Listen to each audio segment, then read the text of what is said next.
সরকার সবাইকে সমন্বিত করে বন্যা ত্রাণের কাজ করছে।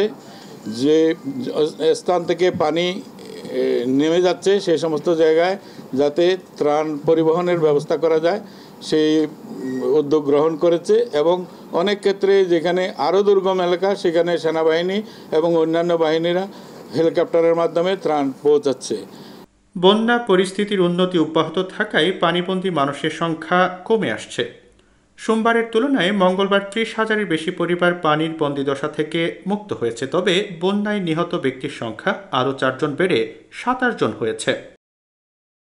মঙ্গলবার দুর্যোগ ব্যবস্থাপনা ও ত্রাণ মন্ত্রণালয় আয়োজিত সংবাদ সম্মেলনে এই তথ্য জানান মন্ত্রণালয়ের অতিরিক্ত সচিব KM আলী রেজা।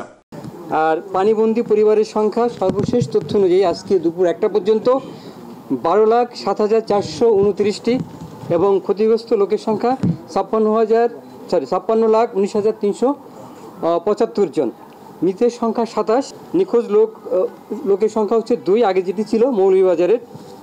আমরা এ পর্যন্ত ৩,৮৮৬টি আশ্রয়কেন্দ্র খুলেছি ১১টি জেলাতে এবং আশ্রয় গ্রহণকারী লোকের সংখ্যা ৫,০৯,৭২৮ এবং পাশাপাশি ৩৪,৪২১টি গবাদি পশুর আশ্রয়ের ব্যবস্থা করা হয়েছে। এই 11টি জেলায় আমাদের ৬২০টি মেডিকেল টিম কাজ করছে ত্রাণ বিতরণের বিষয়ে, যেটা হচ্ছে যা গতকাল যেটি ছিল টাকা, চাল, শুকনো খাবার, শিশু খাদ্য, প্রাণী খাদ্য, সেটি অপরিবর্তিত রয়েছে।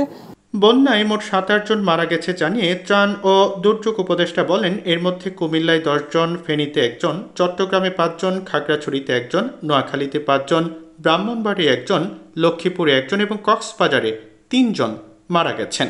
উপর থেকে পানি নিচের দিকে নেমে যাচ্ছে বলেই কিছু কিছু জায়গা নতুন করে প্লাবিত হচ্ছে। সেই সমস্ত জায়গাতে সব রানিং পানি খুব দ্রুত নেমে যাবে বলে আমরা আশা করছি এবং ত্রাণ কার্যক্রম সুষ্ঠুভাবে আমরা সম্পন্ন করতে পারবো। সকল জনগণের এই যে স্বেচ্ছাসেবা আর মানুষের উদ্যম এই সমস্ত কিছুই আমাদেরকে শক্তি যোগাচ্ছে। এদিন সংবাদ সম্মেলনে বক্তব্য রাখেন সশস্ত্র বাহিনী বিভাগের মহাপরিচালক অপারেশনস ও পরিকল্পনা ব্রিগেডিয়ার জেনারেল মোহাম্মদ বর্তমানে বন্যা দুর্গত এলাকায় 21টি ক্যাম্পে সশস্ত্র বাহিনীর ২,২৪০ জন সদস্য মোতায়েন রয়েছে। বন্যার্তদের সহায়তায় সশস্ত্র বাহিনীর 18টি মেডিকেল টিম কাজ করে যাচ্ছে। একটি ফিল্ড হাসপাতাল স্থাপন করা হয়েছে। 147টি বিভিন্ন ধরনের নৌযান, 15টি হেলিকপ্টার ও 7টি পরিবহন বিমান ব্যবহার করা হচ্ছে। এ পর্যন্ত ৩৫,৩০৮ জনকে উদ্ধার করা হয়েছে। ৬,৮০৩ জনকে মেডিকেল টিমের মাধ্যমে স্থানীয়ভাবে চিকিৎসা প্রদান করা হয়েছে এবং ৪৮ জন মুমূর্ষু রোগীকে হেলিকপ্টারের মাধ্যমে উদ্ধার করে চিকিৎসা প্রদান করা হয়েছে।